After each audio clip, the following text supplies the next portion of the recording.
Good morning all dyan. Inaaniyahan ko po ang lahat na tumayo. And today, as we prepare our hearts to hear the Word of God, let us start this morning by giving thanks and to sing praises to our Lord.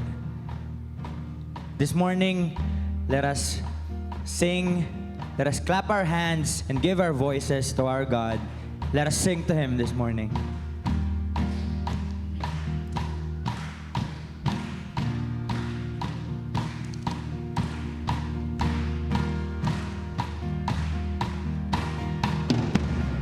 We are here together to lift our heart as one. We're in Father's presence. His Spirit is with us. It is good to lift the name of the Lord our God. It is right to give Him thanks and praise.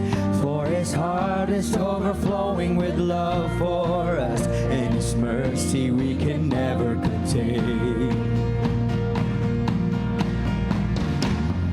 Each and every morning we'll tell of His great love, of His faithful mercies, and all that He has done. For who can match His kindness, and who can count His words? Oh, let our praise continue till the evening close. It is good to lift the name of the Lord our God. It is right to give Him thanks and praise. For His heart is overflowing with love for us. In His mercy we can never contain. It is good to lift the name of the Lord our God. It is right to give Him thanks and praise. For His heart is overflowing with love for us. In His mercy we can never contain.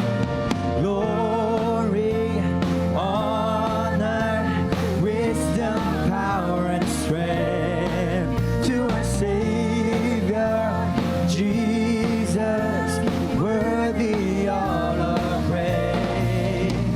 Glory, honor, wisdom, power, and strength to our Savior, Jesus, worthy of all praise. We sing glory, honor, wisdom, power, and strength to our Savior, Jesus, worthy of all praise. It is good to lift the name of the Lord our God. It is right to give Him thanks and praise. For His heart is overflowing with love for us. In His mercy we can never contain. It is good to lift the name of the Lord our God. It is right to give Him thanks and praise. For His heart is overflowing with love for us. In His mercy we can never contain. It is good to lift the name of the Lord our God. It is right to give Him thanks and praise. For His heart is overflowing with love for us. In His mercy we can never contain. It is right to give Him thanks and praise. It is right to give Him thanks and praise. It is right to give Him thanks and praise.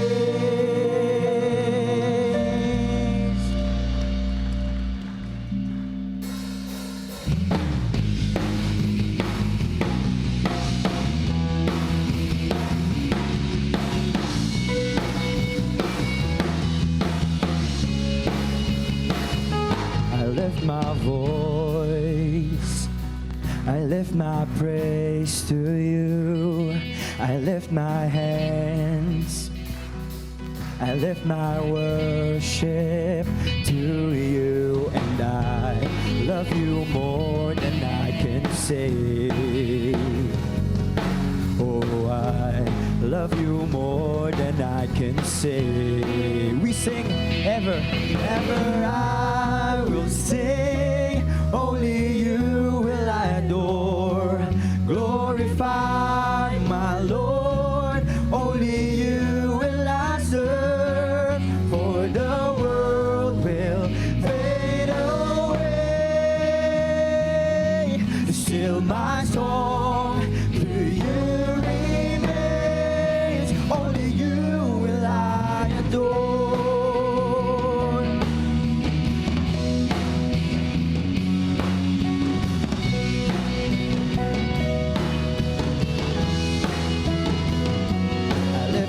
Voice, I lift my praise to you. I lift my hands, I lift my worship to you, and I love you more than I can say.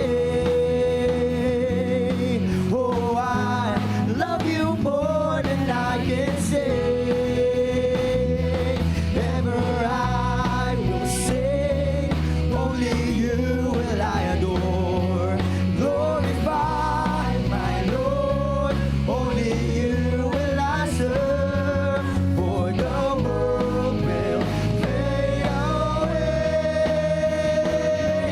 Still my song to you remains. Only you will I adore.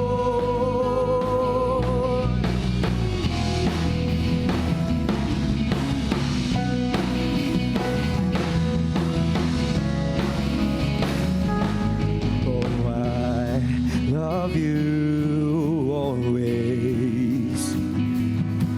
Oh, I love you always. Oh, I love you always. Oh, I love you always. Oh, I love you always. Oh, I love you always. Ever I will say, only you will I adore. Glorify my Lord. It's only you will I serve. For the world will fade away. Still my song to you remains. Again we sing, ever I will sing. Only you will I adore. Glorify my Lord. Only you will I serve. For the world will fade away. Still my song to you remains. Only you will I adore. Only you will I adore. Only you will I adore.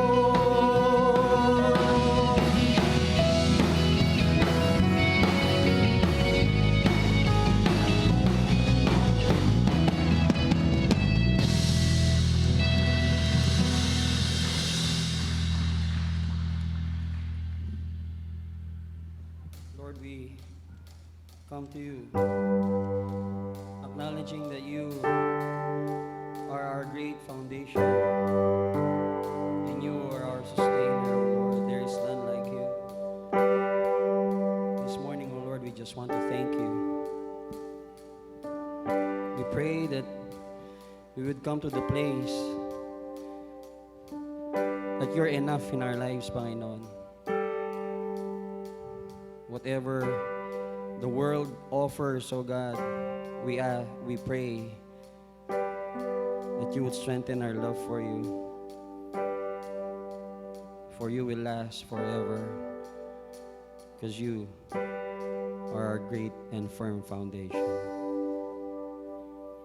Christ is my firm foundation, the rock on which I stand, and everything around me is shaking. I've never been more glad that I put my faith in Jesus. 'Cause He's never let me down. He's faithful through generations. So why would He fail now? He won't.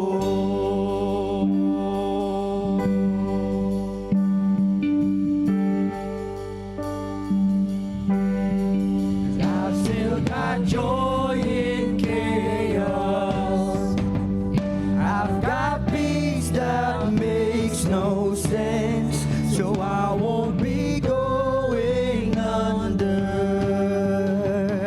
I'm not held by my own strength, 'cause I built my life on Jesus.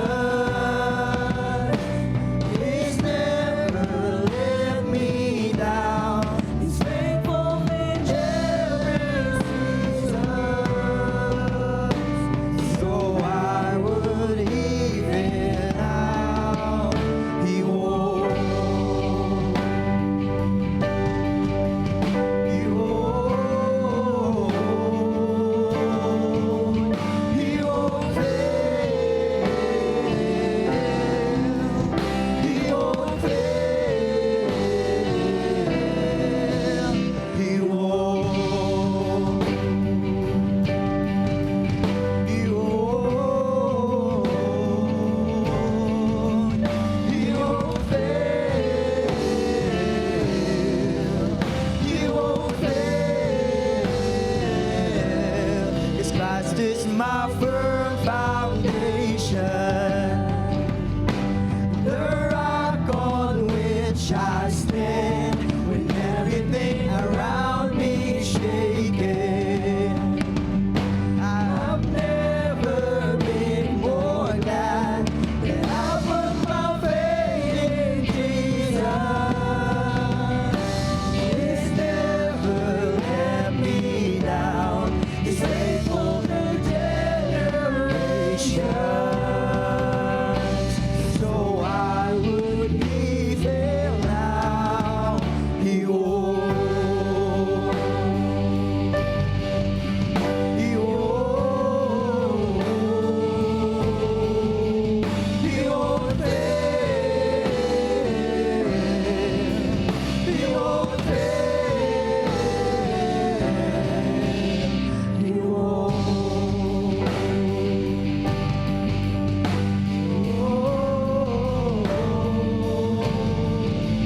He won't fail. He won't fail.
which I stand when everything around me shaking.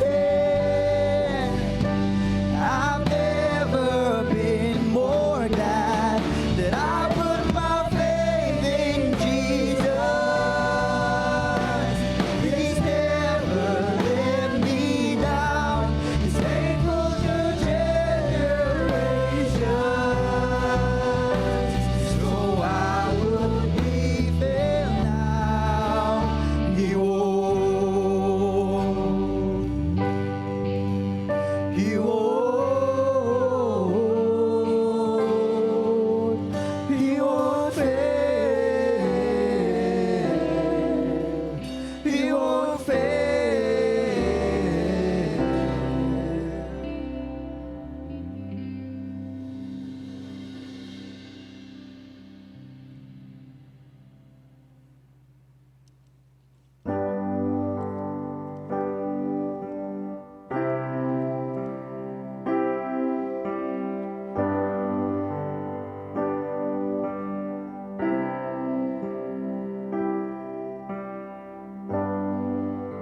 Worthy of every song we could ever sing. Worthy of all the praise we could ever bring. Worthy of every breath we could ever breathe. We'll live for you. Oh, live for you. Jesus, the name above every other name. Jesus, Jesus, the only one who could ever save.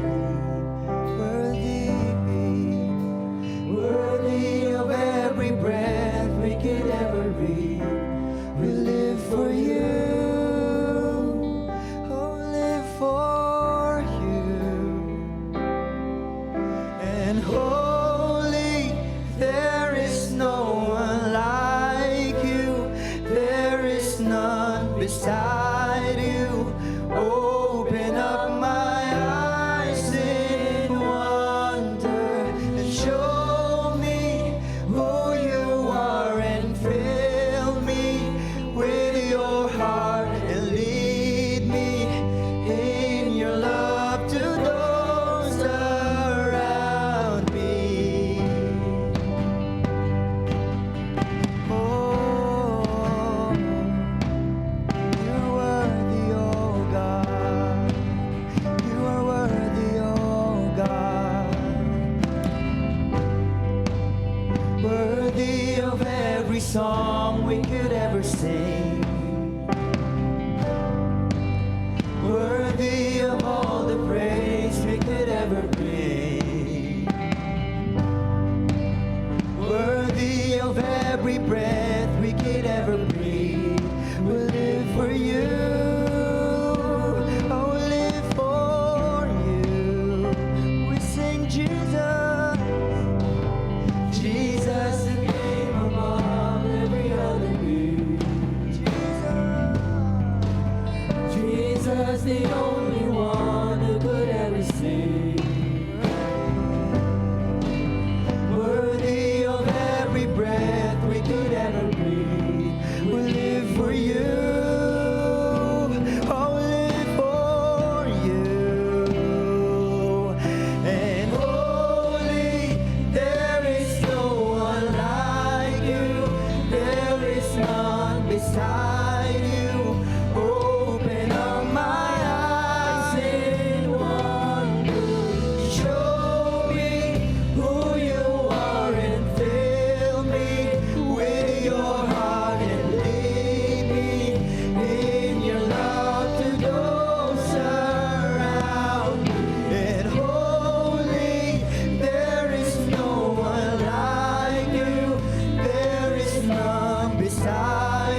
and I will put my trust in you alone, and I will not be shaken, and I will build my life upon your love.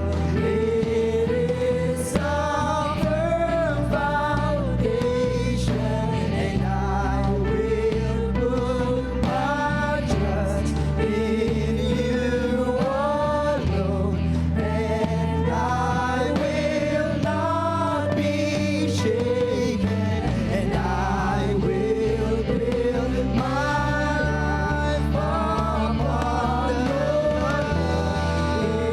It is a firm foundation, and I will put my trust in you alone.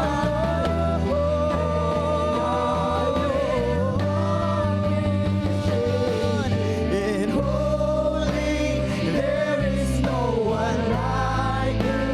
There is none beside you. Open up my eyes in wonder. Show me who you are and fill me with your heart and lead me in your love to those around me. And holy, there is no one like you. There is none beside you.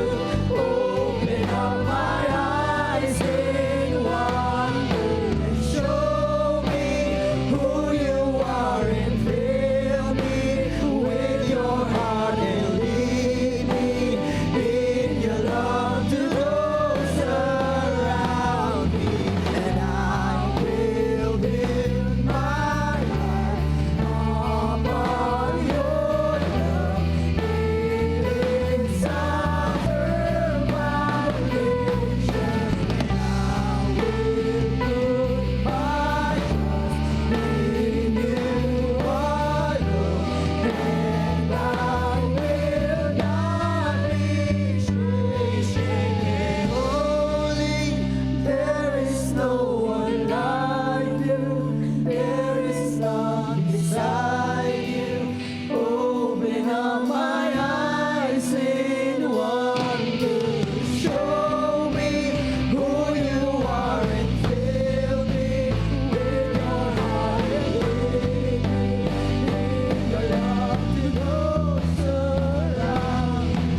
Holy, there is no one like you. There is none beside you. Open up my eyes in wonder. Show me who you are and fill me with your heart and lead me in your love to those around me. There is no one like you. There is none beside you. Open up my eyes in wonder. Show me who you are and fill me with your heart and lead me in your love to those around me. Lord, continue to sing for you, Panginoon. We bring back all the thanksgiving and glory. In Jesus' mighty name we pray. Amen. Amen. Palakpakan po natin ang ating Panginoon. Manatili po ang lahat na nakatayo para po sa pagbasa ng ating banal na salita.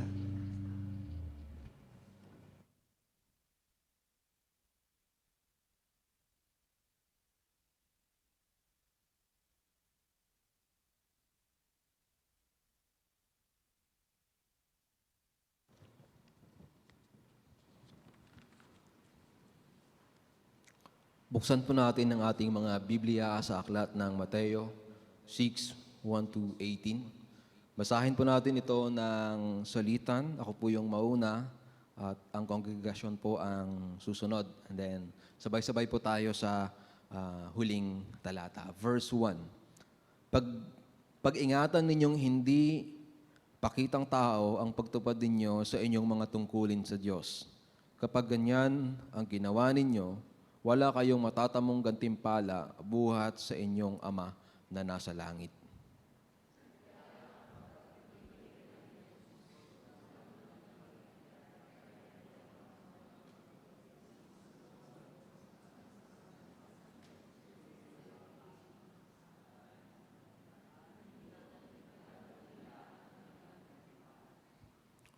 Verse 3, sa halip, kapag nagbibigay ka ng limos, huwag mo nang ipaalam ito maging sa matalik mong kaibigan.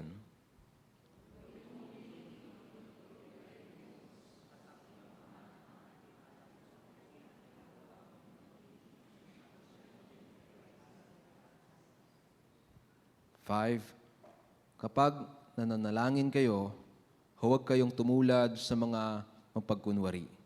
May hilig silang manalangin nakatayo sa mga sinagoga sa mga kanto upang makita ng mga tao. Tandaan ninyo, tinanggap na nila ang kanilang gantimpala.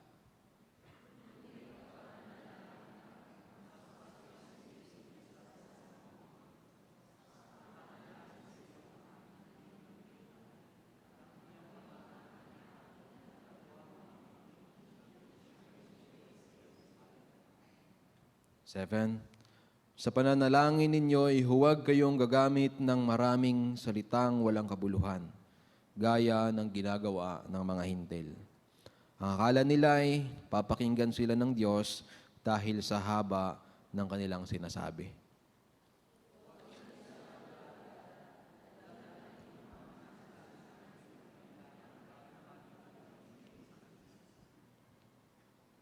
Ganito kayo manalangin. Ama naming nasa langit, sambahin nawa ang iyong pangalan.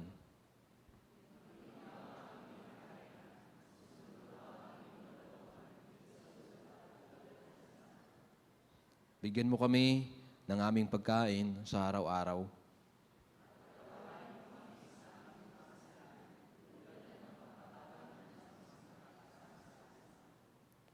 Huwag mo kaming hayaang matukso, kundi iligtas mo kami sa masama. Sapagkat iyo ang kaarihan at ang kapangyarihan at ang kaluwalhatian magpakailanman. Amen.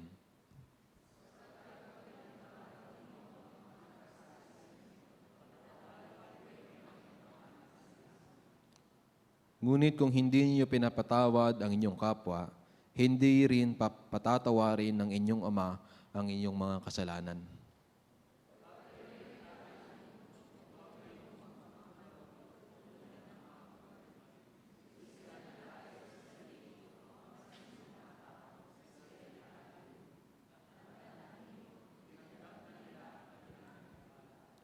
Sa halip, kapag nag-aayuno ka, maghilamos ka, lagyan mo ng langis, at ayusin mo ang iyong buhok. Sabay-sabay po tayo. Upang huwag mapansin ng mga tao na ikaw ay nag-aayuno. Ang iyong Ama na hindi mo nakikita ang tanging makakaalam nito. Siya na nakakakita ng ginagawa mo ng lihim ay siyang magbibigay ng gantimpala sa iyo. Ang Diyos ang magpala ng Kanya pong salita. Tayo po ay maaari nang makaupo.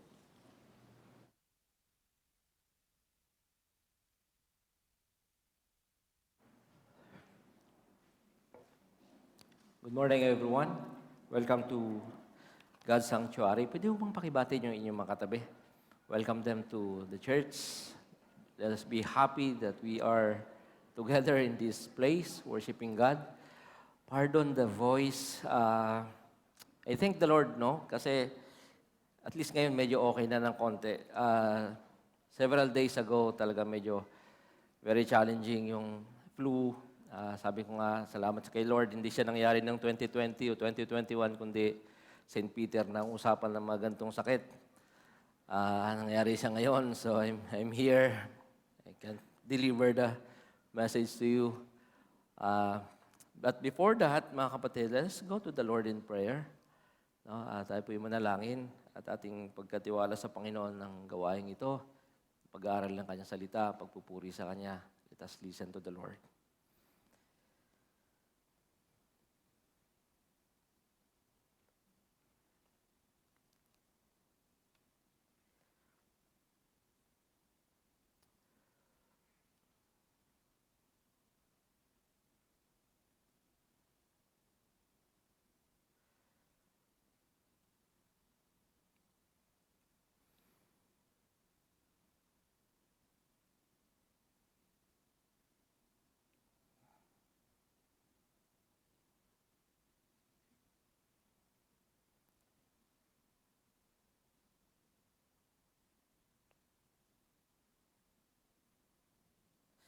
Father, we bring our praises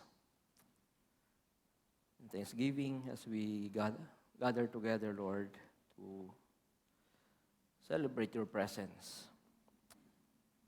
Sabay niyan, Panginoon, we remember the goodness, lahat ng mga magandang bagay, Panginoon, na ginagawa po ninyo sa buhay namin, things that we need na lagi po ninyong pinagkakaloob ng sagana. Minsan, Panginoon, ay sobra. We thank you so much.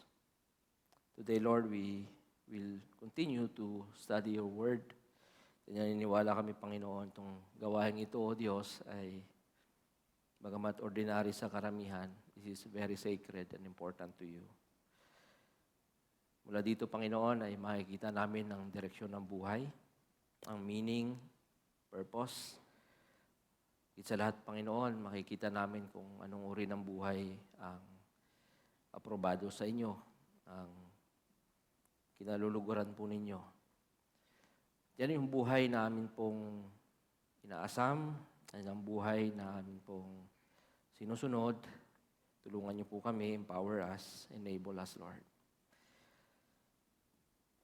Hayaan niyo na ang gathering nito ay maging isang avenue na ang iyong pangalan, Panginoon, ay makilala, may taas, mabigyan ng parangal sa isang mundo na punong-puno ng kaguluhan, ng mga pasakit, punong-puno ng problema, punong-puno, Panginoon, ng violence, atrocities, Lord. Mga tao, very indifferent din, Panginoon. Kung hindi man labis-labis na nakikialam, wala naman din pakialam. Salamat, Panginoon, nandiyan kayo at nagpapaliwanag ng inyong mga salita at nag-aakay sa amin, Panginoon, na patuloy na magtiwala at lumapit sa inyo. Kausapin niyo po kami. Hindi namin alam, Panginoon, kung ano ang mga dala-dala ng bawat isa, pero yung kapangyarihan ng inyong banal na Espiritu, Panginoon, hayag ang mga bagay na ito. Speak to us, Lord. In Jesus' name, amen. Again, good morning mga kapatid. Today is the 4th installment sa atin pong medyo mahaba-habang series kasi hanggang December po ito. We are talking about the kind of life that is maginhawa. No? Maginhawa itself is a very complicated term. Mahirap siyang Sige nga po, subukan nyo sa isip nyo. Subukan nyo i-define kung anong ibig sabihin ng maginhawa para sa inyo. It's a very rich word, no? Filipino word. At naniniwala ako na ito yung buhay na isinabuhay ni Jesus at gusto ni Jesus na habang nandito tayo sa mundong ito, yan din yung buhay na atin pong maranasan. Yan. At kaya natin siya pinag-aaralan. At ngayon ay nasa chapter 6 na po tayo, tapos na tayo sa chapter 5 ng Matthew. By the way, ang ating pong teksto ay Matthew chapters 5 hanggang 7 para po dito sa ating mahabang series. Nasa chapter 6 na po tayo. At ito part 1 ng mensahe. Ang sekreto ng mga pinagpala. Ano ba nga ang secret ng mga taong pinagpala ng Diyos? Sa Japan, the Japanese people, meron silang tinatawag na ikigai. No? It's actually a combination of two words, life and worth. Ito po ay nagsasabi na itong mga Japanese, at least alam nila na meron silang concept ng ano ba yung purpose ng buhay. Saan ba nila spend yung buhay nila? Saan ba nila gugugulin yung kanilang buhay? At Ito yung nagbibigay sa kanila ng sigla, ito yung nagbibigay sa kanila ng pattern sa pamumuhay. Kaya siguro minsan, no, nakikita natin sa mga news, ay mahaba yung kanilang buhay. Di ba? Tingnan natin ang mga overlapping circles dito. No? At the middle, yung dot dyan, ay yan po yung ikigai. Sabi nila, unahin natin sa may bandang kaliwa. Sabi nila, you are great at it. Yan. Mahusay ka dyan. Let's say, if you're an IT or an engineer, gusto mo siyang ginagawa kasi mahusay ka dyan. Train ka dyan. Tapos, sa bandang taas, yun naman yung gusto mong talagang gawin. No? Hindi ka pinilit. Yun ang inaral mo, yun ang expertise mo. So, you love what you're doing. And then, the world needs it. So, parang hindi siya tumitigil sa sarili lang. Parang habang ginagawa nila yung isang, kung ano man ginagawa nila, trabaho, career, or business, naniniwala sila na meron itong kinalaman. Mas malaking kinalaman sa buhay ng ibang tao. So, parang hindi lang sila namumuhay para sa kanilang sarili. At sa may bandang baba, you are paid for it. Of course, mahalaga naman yon, no? Na kaya mo siya ginagawa, kaya ka nandyan, kasi binabayaran ka. So, matutulog sila, nasa isip nila yan, paggising nila, nasa isip nila yan. At hindi ko alam sa mga Pilipino, kung meron tayong sinusundang ganyang pattern sa buhay. No wonder, yung mga Japanese, medyo loyal sila sa kanilang mga employers. Di ba? Yung mga Hapon, minsan, isa o dalawang companies lang, tapos mag-retire na sila doon. Ganon sila ka-loyal sa kanilang pinagtatrabahoan. Siguro dahil may kinalaman yan dyan. Alam nila yung purpose, meaning ng buhay na kanilang sinasabuhay. Mga kapatid, a year before the pandemic hits, meron pong survey ang The Atlantic. Sabi nila, conclusion nila ay ganito, I have a philosophy of life that helps me understand who I am. Kasi, di ba, masyadong yung technology, masyadong magalaw yung mga tao, masyadong mabilis yung pagpapalit ng mga gadgets, yung trabaho nagta-transitions. Sobrang daming mga nangyayari sa mundo na dati mabagal, pero ngayon lahat mabilis. So naghahanap ngayon ng anchor. Saan mo i-anchor yung buhay mo sa ganito kabilis na pace ng mundo? At ito sagot nila, kailangan mayroon tayong philosophy of life. At itong mga tao na nagsasabing, meron akong philosophy of life, at naiintindihan ko kung sino ako at ano yung purpose ko sa buhay na to, sila daw po yung mga tao na hindi ganong nadidepress. Sila yung mga tao na lalampasan nila yung mga pagsubok, ganong mga kabigat ang dumarating sa kanilang buhay. Sila yung may mga nagtatamasa ng higit na kasiyahan.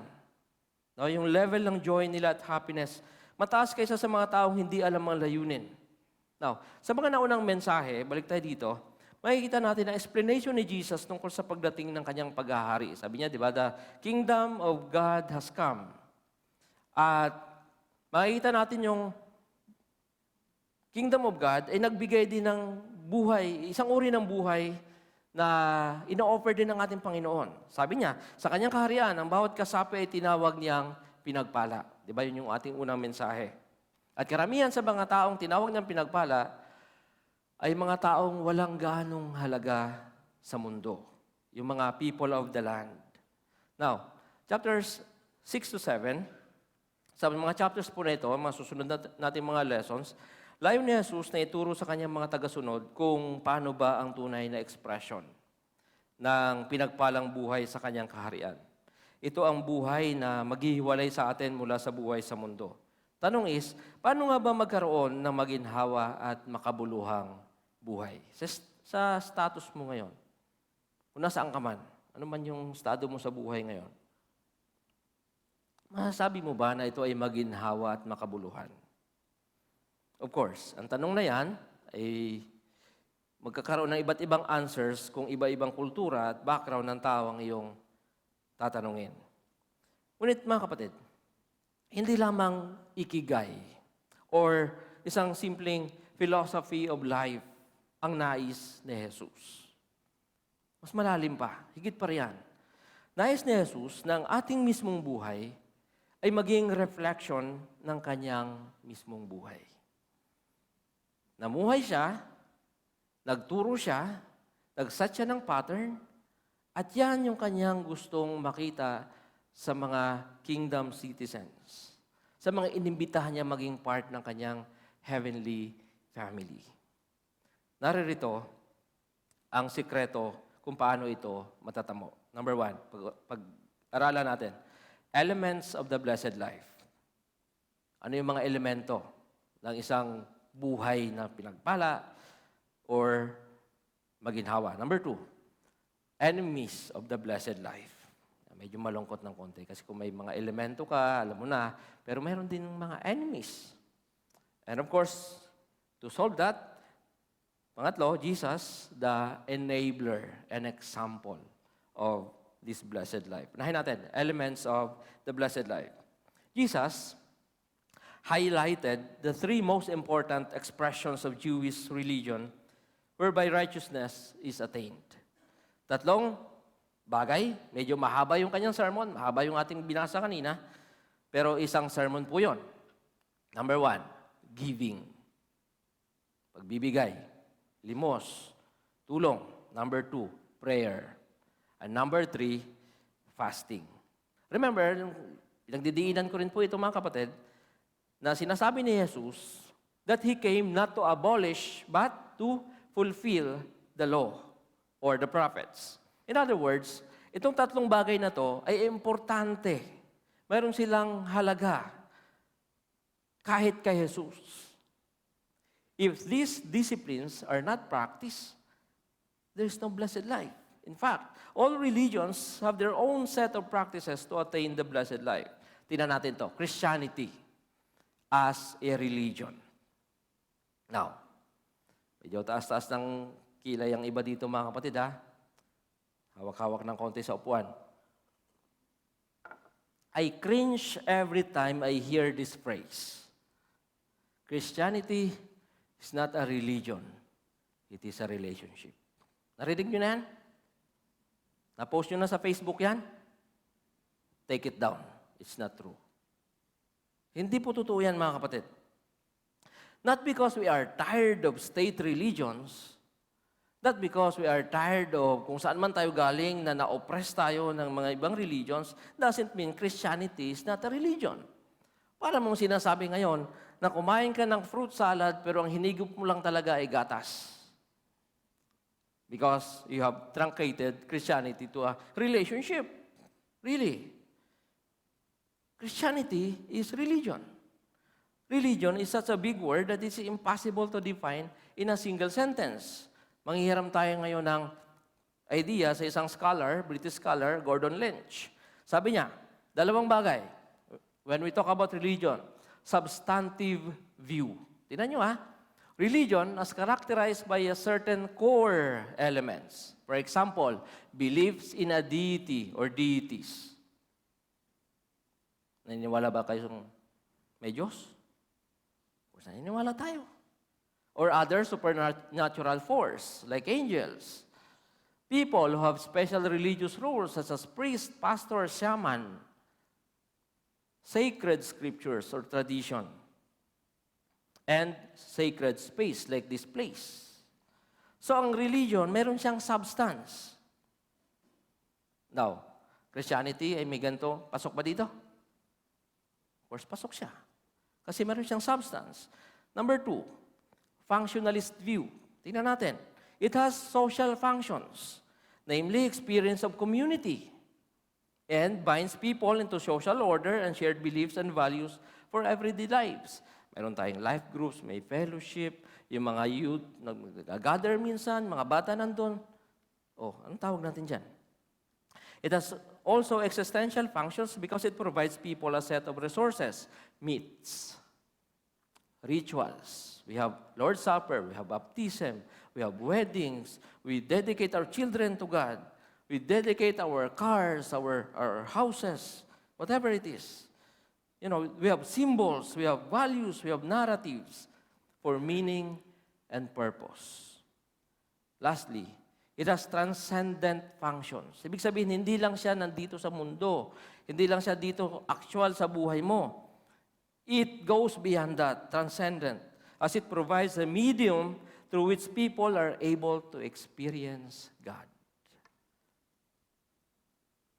So there you have it, mga kapatid. That explains why modern Christianity, itong uri ng Christianity na mayroon tayo, is different from early Christians. Yung kanilang expression ng kanilang pananampalataya, medyo kakaiba kaysa sa kung paano natin in-express yung ating pananampalataya sa kasalukuyan. That explains why Christianity is lagging behind in terms of giving, in terms of community outreach. We lag behind. Why? Because we have truncated the definition of Christianity. In Tagalog, binansot natin ang napakagandang definition ng word na Christianity or religion. Relationship lang kamo eh. O di mag-pray lang tayo na mag-pray kay Lord. Di ba? Huwag pakialaman yung mga tao dyan. That's the implications. Now, who do you think invented the orphanages? And we love to go to orphanage houses, di ba? Who invented universities, hospitals? Yung mga bahay na tumutulong doon sa mga nangangailangan, mga biktima. The early Christians, the monks. And thanks to the monks, we also have coffee. Because coffee was discovered by monks in Ethiopia.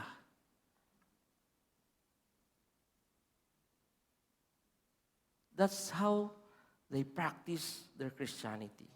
If we claim that Christianity has sacred things and a strong substance, we ought to follow the practice of generous and sacrificial giving. If we claim Christianity is true religion, we ought to pursue the life of generous giving, passionate prayer, and fasting.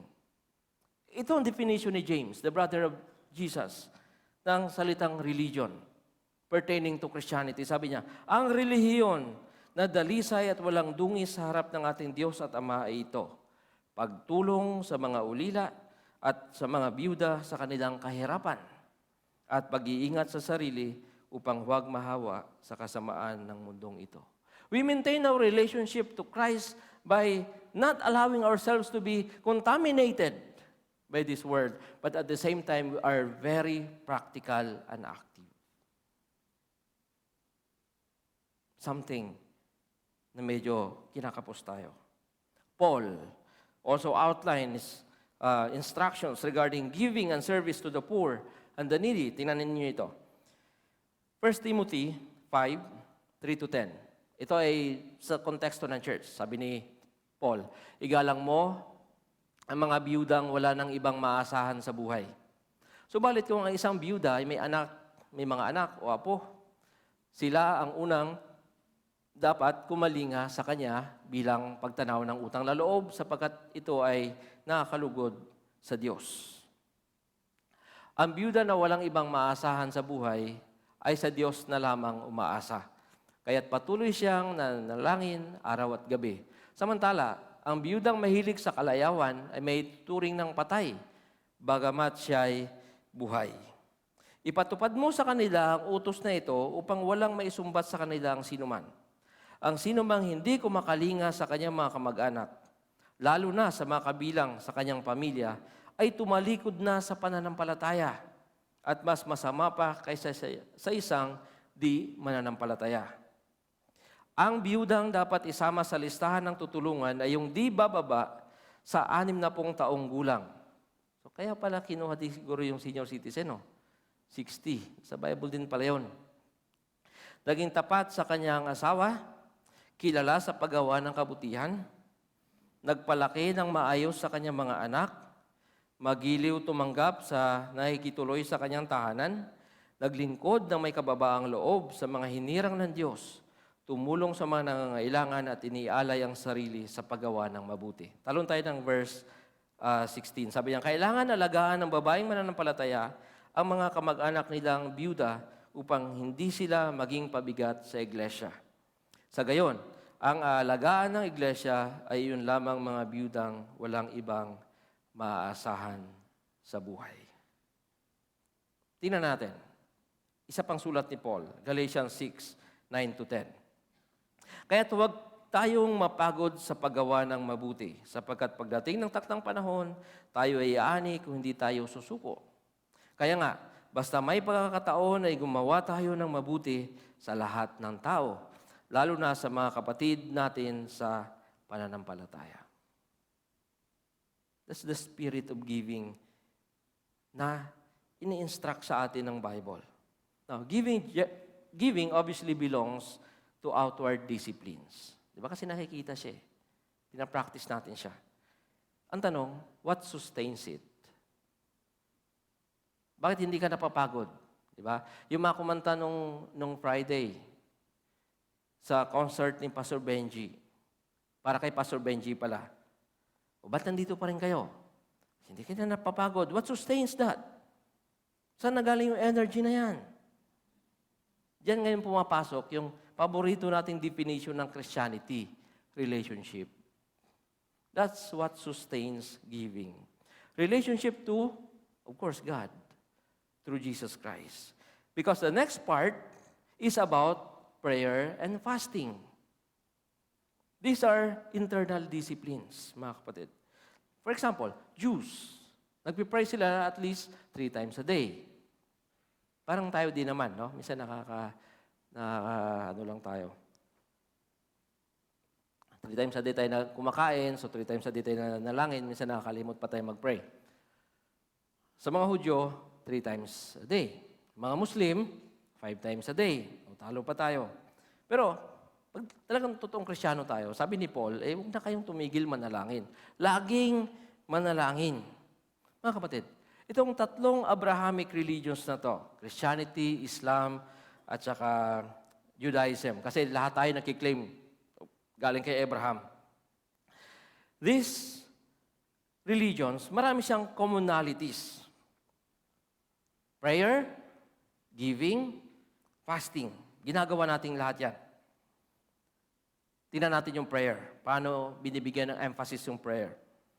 Tingnan natin yung kay Luke. Same context. Lucas chapter 11, verse 1. Sabi diyan, minsan, nananalangin si Jesus sa isang lugar. Nang siya matapos, sinabi ng isa sa kanyang mga alagad, Panginoon, turuan po ninyo kaming manalangin. Alam nyo, napakalalim ng hugot nito. Kasi nare-realize nila, ang laki pala ng mission ni Jesus. Ang dami palang ginagawa ni Jesus. Ang daming kailangang marating, kailangang magawa, at hindi ito kayang isustain ng mere physical strength. We need prayer. Mga kapatid, prayer is to be desired. Of course, marami tayong alam na kapalpakan ng mga disciples. Di ba? Pero isa ito sa pinakamagandang nagawa nila. Nowhere in the Bible na makikita mo na nagsabi silang, Lord, turuan nyo naman kami paano bumuhay ng patay. Lord, turuan nyo naman kami paano magparami ng pagkain. Pero merong isa sa kanila sabing, teach us to pray. Prayer is to be desired. Why? Because that gives you the energy that propels your spiritual life para mas lalo ka pang magamit ng Diyos.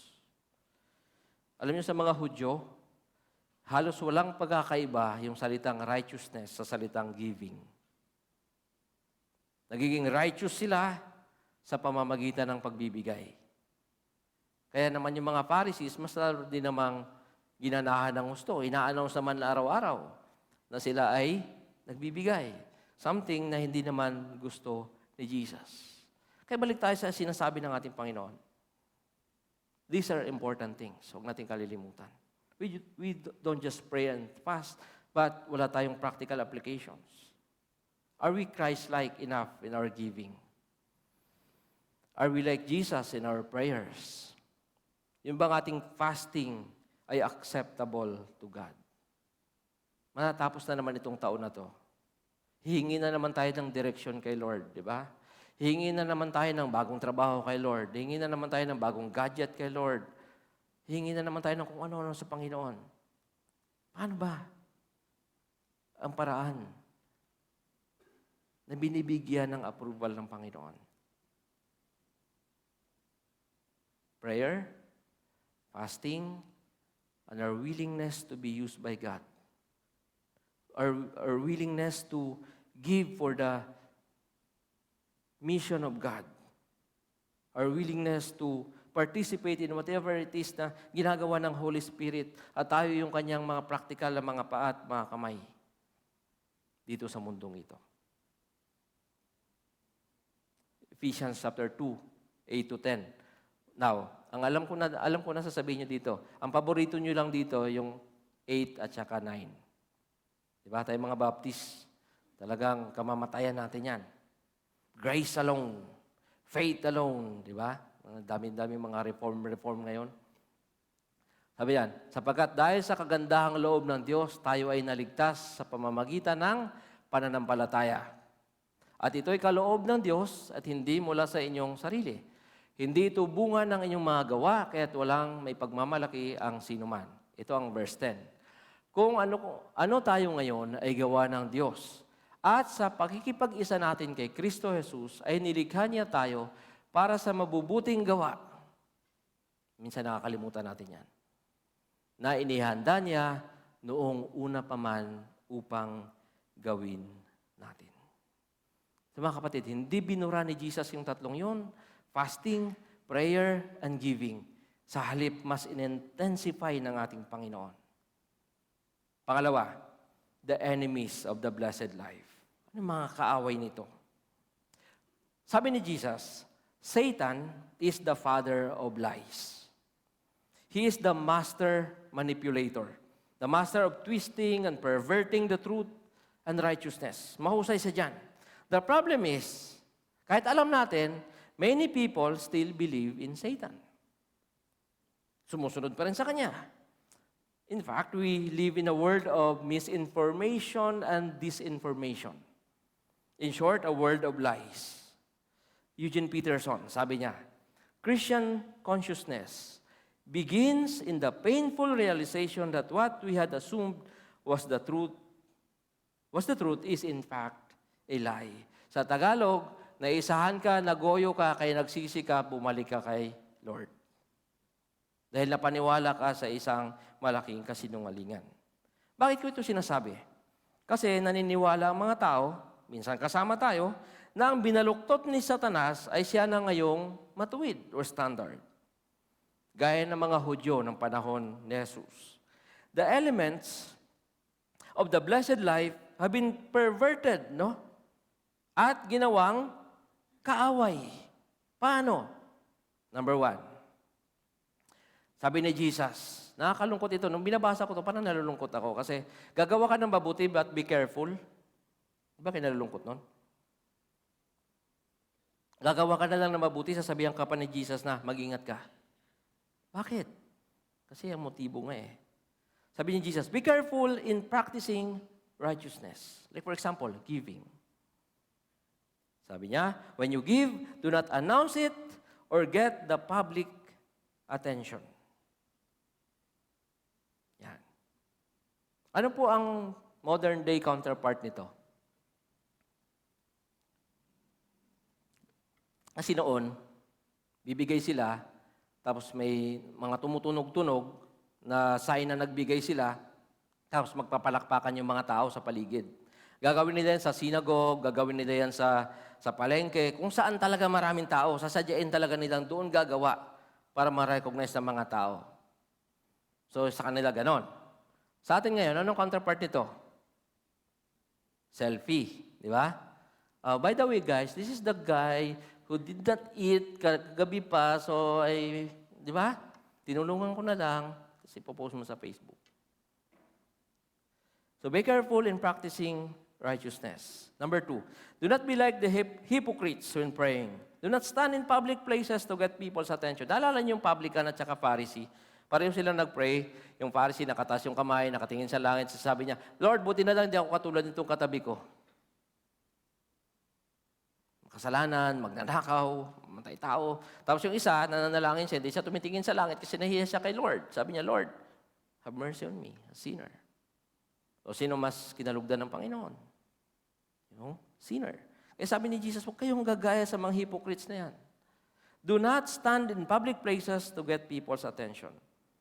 Number 3, when you fast, do not look somber as the hypocrites do.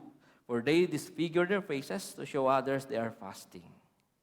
Sinasadya talaga nilang pumangit yung itsura nila. Para masabi, uy, huwag mong ano yan kasi nagpa-fasting yan. Very religious yan. Mga kapatid, napakalaking trahedya kapag ang mga gawaing sana'y maglalapit sa atin sa Diyos ay magiging mismong maglalayo sa atin sa Kanya. Just like the Pharisees and the teachers of the law. Fasting, giving, prayer, yung mga bagay na yun ang mismo naglayo sa kanila kay Jesus. At sana hindi ito mangyari sa atin. Kasi mag-ingat tayo, ganyan kahusay ang dyablo. Kaya niyang pilipitin, baloktutin ang mga bagay na mismong galing sa Diyos na ang tunay na nature at layunin ay magdala ng katuwiran. Kaya niya. At dahil nagtagumpay ang dyablo dyan, nagkaroon ng mga religious elites na nagpahirap sa iba. Kaiinggitan ka na ngayon. Wala nang mangyayari dyan kung wala ka, dapat nandun ka lagi. No? So lahat ng mga tao, ikaw na yung standard ng spirituality. Yan ang nangyayari dito.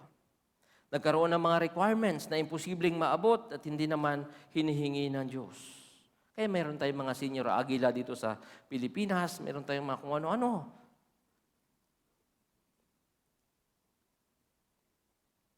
Dahil dyan. Pag-isipan nyo nga mabuti. Paano ba nahulog si Adan tsaka si Eve?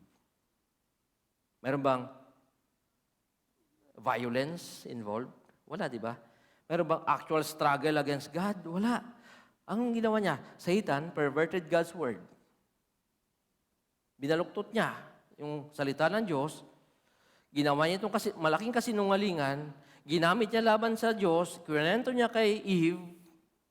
At nagbigay siya ng mga false and empty promises and the rest is history. Ganon siya kahusay. Maggawa ng istorya. What did Satan use to tempt Jesus in the wilderness? Sexing babae? Maraming pagkain? Lechon? Hindi.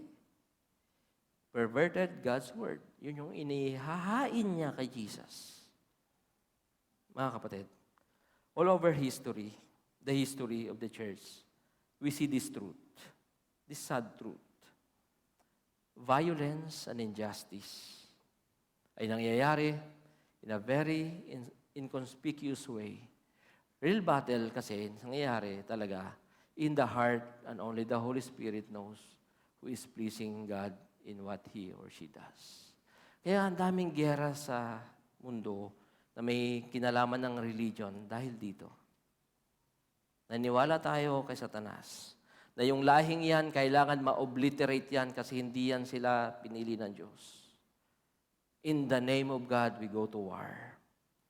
In the name of God, we despise our neighbors simply because hindi natin sila kakulay, hindi sila nagpupunta sa same worship service na pinupuntahan natin. At yan ang nangyari sa mga Pariseo. What is the modern version of this? Minsan ganito tayo, I will give, I will serve, I will pray, I will fast, I will do a little sacrifice because God will bless me. Di ba? Ano bang mga motivations talaga natin? Nandiyan yung mga offering boxes. Ba't tayo naguhulog dyan?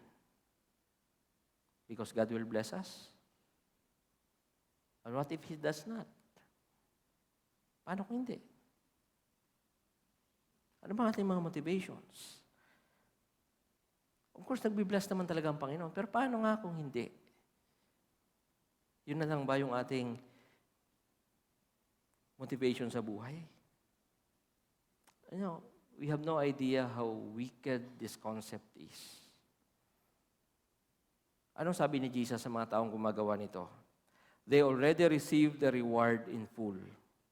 They got the crowd's approval and that's it. Pinalakpakan na kayo ng mga tao, humanga na at bumilib na sa inyo yung mga tao, tama na yon, sabi ni Jesus. To be seen and be applauded. Thus, the reward is already given and received. Mga kapatid, tatapos tong taon na to, December na next month, look deeper into your heart today. Are there traces of hypocrisy na kinokondemn ni Jesus? Do not sound the trumpet in the marketplace. So how can we know if our spirituality is not from the Pharisees and teachers of the law? Paano malalaman? Nandito ka ngayon, nagsiserve ka kay Lord, nagsasacrifice ka, nagbibigay ka, you go the extra mile, marami kang ginagawa. Paano malalaman na hindi ito galing sa mga Pariseo at galing ito kay Jesus? Number 1, if it is driven by love. If it is driven by love. Ano ba motivation? Ano ba mga nagdadrive sa atin? Number 1, fear. Takot tayo. Kaya minsan napipilitan tayong gawin kasi takot tayo. Number 2, guilt. Diba? Nai-guilty tayo. Sige na nga. Pero ito, sa mga Pilipino, shame. Kahihiyan. Tingnan nyo na lang po ito. Halimbawa, sa aming mga pastor na lang. Hindi ko na kayo dadamay, kami na lang. Bakit kami sumusunod sa mga traffic rules?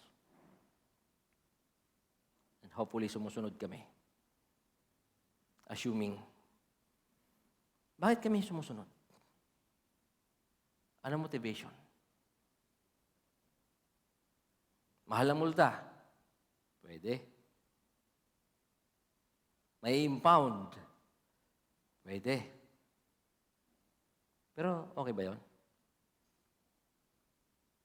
Ang dulo kasi nun, ito talaga yun eh, nakakahiya. Pastor pa naman. Di ba? Laging ang motivation ng Pilipino, nakakahiya. Kaya kahit ayaw mong pumunta, nakakahiya. Puntakan mo na lang.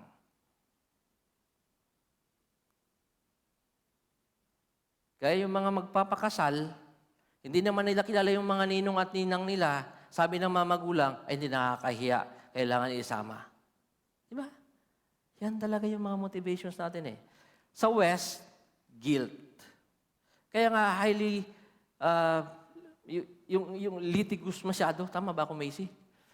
Litigus. Oh, litigus. Lahat pinag-uusapan sa korte. Bakit? Ang kanilang concept, guilt.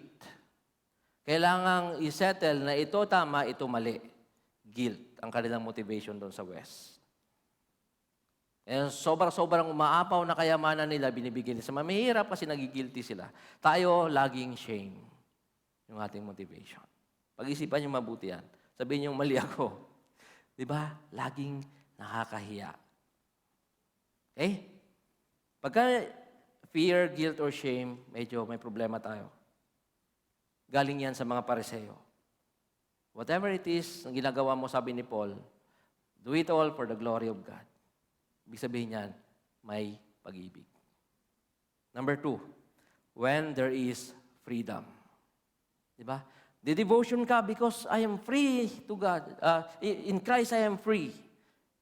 Devotion ako kasi i-check na naman ito. Galitan na naman ako nito ng aking life group leader. There is no freedom. That is Pharisaic. If there is coercion and there is intimidation, that is not from God. Okay? There must be freedom. Number 3, when there is humility. No traces of hypocrisy and pretension. Malalaman mo na hindi yan galing sa demonyo at hindi yan galing sa mga teachers of the law, kundi mismong sa Espiritu ng Panginoon, if it is driven by love, it is driven by freedom, and it is driven by humility. Panghuli, Jesus, the enabler, an example of the blessed life. Gusto ko lang i-emphasize. Jesus came not to abolish but fulfill the law. Not only this, mga kapatid, He reinforced the word and value of the law. Sinira yun ng mga Pharisees. Pag nakarinig tuloy ng law, yung mga tao natatakot na, ayaw nang gawin, ayaw nang sumunod sa Diyos. Because of this, na-trauma sila.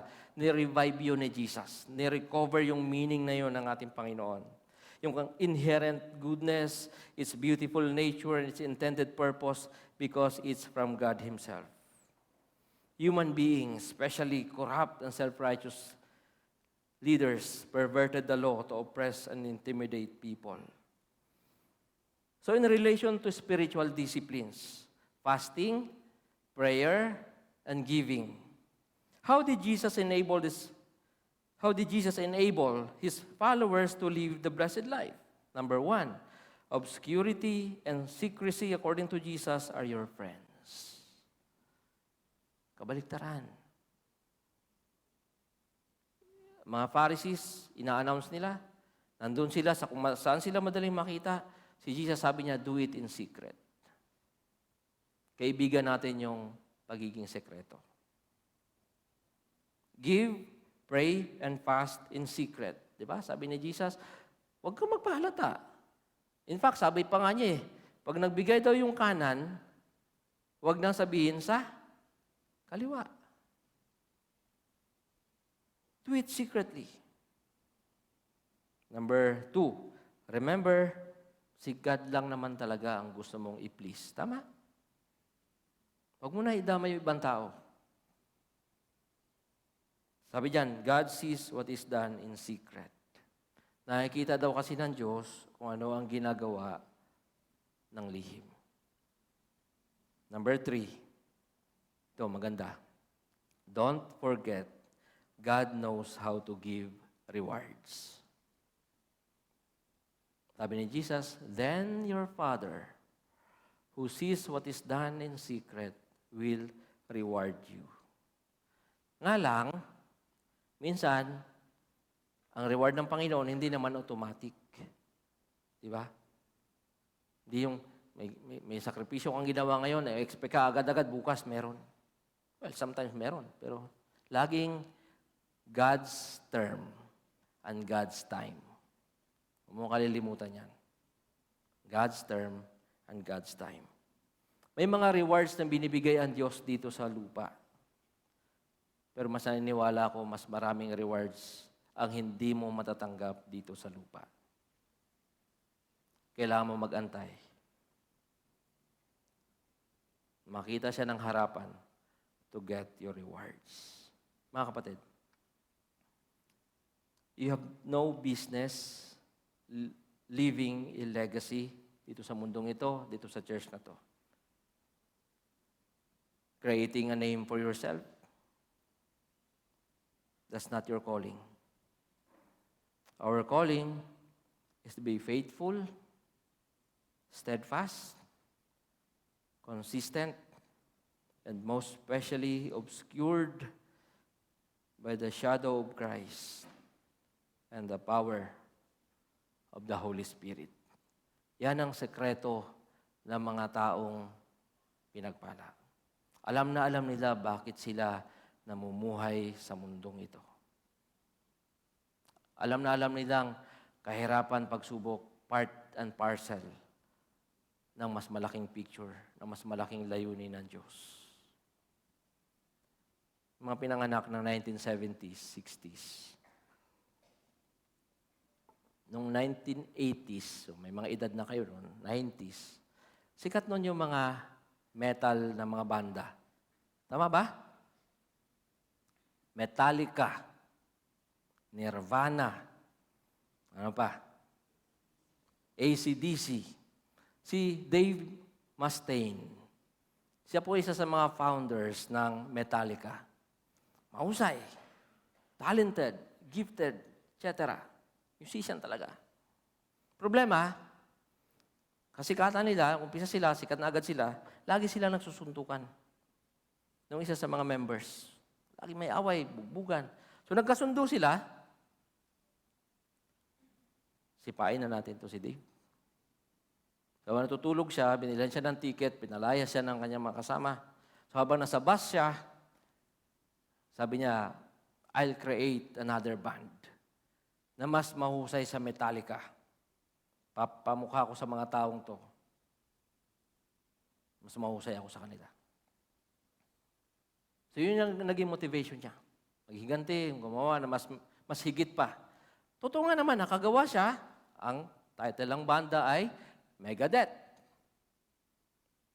Now, Megadeth became famous, sold millions of dollars, of hundreds of millions of dollars of mga sales, album. Now, hindi pa rin siya masaya.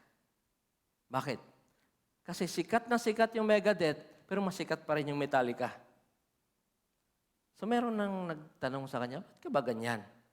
Hindi mo ba na-appreciate? Laki nung network mo, mayaman ka, sikat ka, puno naman yung concert lagi. Sabi niya, hindi. Kasi mas sikat pa rin sila kaysa sa banda ko. Sabi ng psychology, yan yung mga tinatawag na delusional positivity. No? Yung bang, akala natin, itong mga bagay na to, ito nagbibigay ng meaning. Pero pag nandun ka na, hindi pa pala. Well, obviously si Dave, namuhay siya na may lagi siyang gustong talunin at laging may gustong patunayan. Wala na yun sa mga Kristiyano. Anong sabihin ni Jesus? Yun ang ginagawa ng mga Kristiyano. We give, we fast, we pray, and we do it in secret. Hoping, praying, waiting for the reward from God the Father. God bless you all, mga kapatid. Good morning, everyone.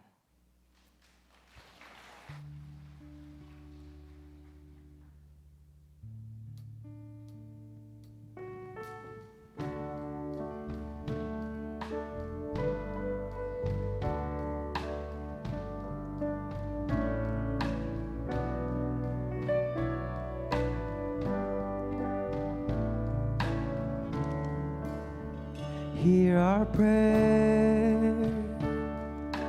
We are your children, and we've gathered here today. We've gathered here to pray. Hear our cry. Lord, we need your mercy, and we need your grace today.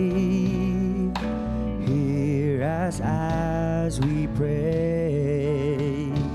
Our Father, who art in heaven, hallowed be thy name. Our Father, hear us from heaven, forgive our sins, we pray. Hear our song as it rises to heaven. May your glory fills the earth as the waters cover the sea. See our hearts and remove anything that is standing in the way of coming to you today.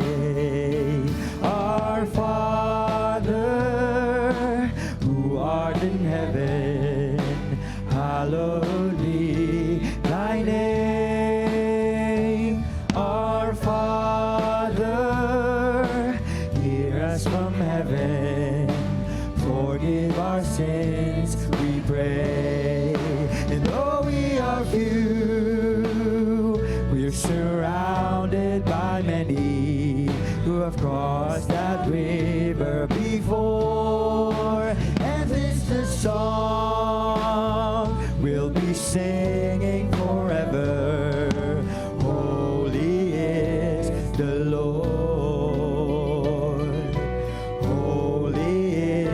the Lord. Holy is the Lord. Holy is the Lord. Holy is the Lord. Holy is the Lord. Holy is the Lord. Holy is the Lord. Our Father, who art in heaven, hallowed be thy name. Our Father, hear us from heaven. Forgive our sins, we pray. And though we are few, we're surrounded by many who have crossed that river before. As is the song we'll be singing forever. Holy is the Lord. Our Father, who art in heaven, hallowed be thy name. Our Father, hear us from heaven. Forgive our sins, we pray. Our Father, who art in heaven, hallowed be thy name. Our Father, hear us from heaven. Forgive our sins, we pray. Forgive our sins, we pray.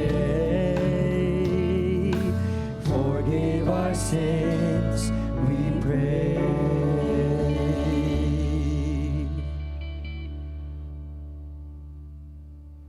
Let us all rise.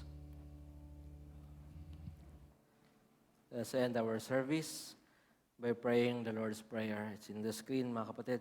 Sahin po natin. Our Father in heaven, hallowed be your name.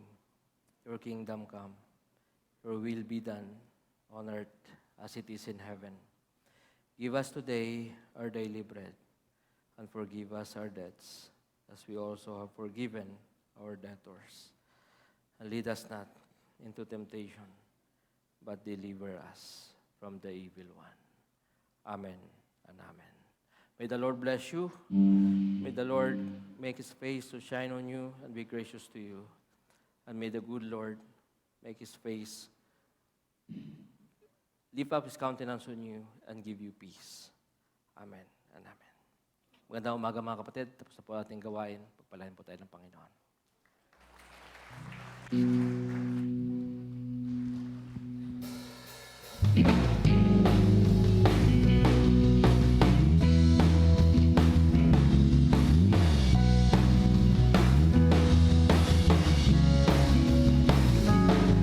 My voice, I lift my praise to you.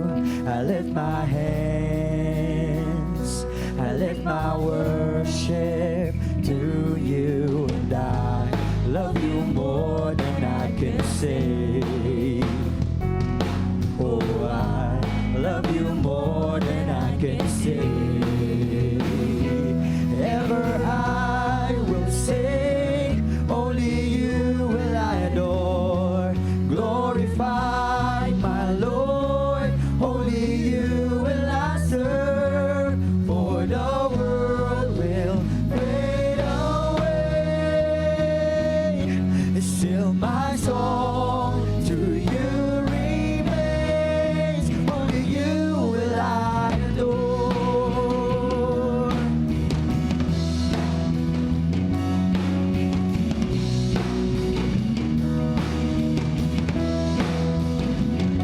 I lift my voice, I lift my praise to you. I lift my hands, I lift my worship to you. And I love you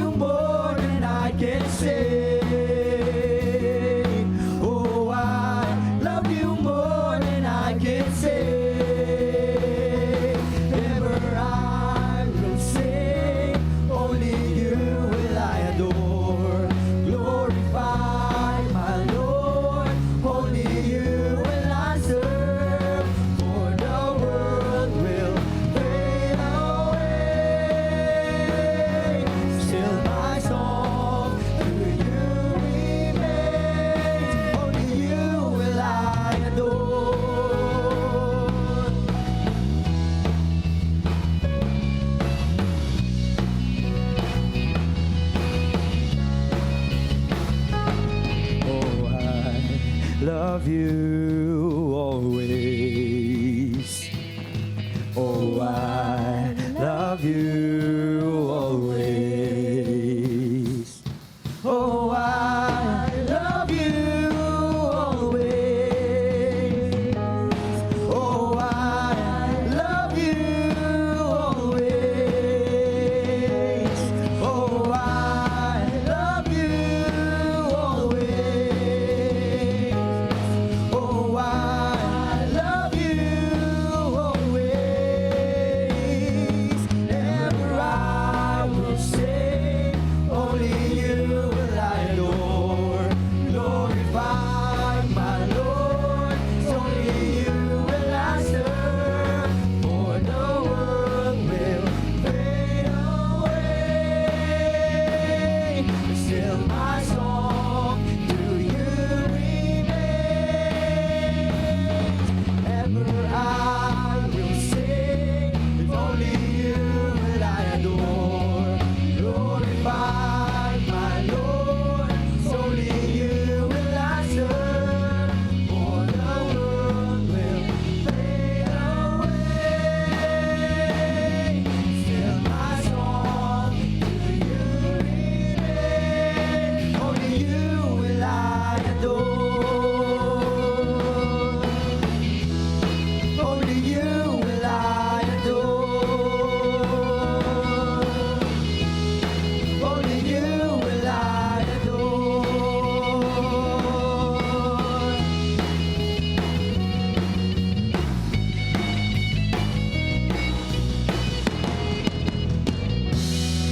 Again, a blessed morning everyone. Ingat po tayong lahat sa ating pag-uwi.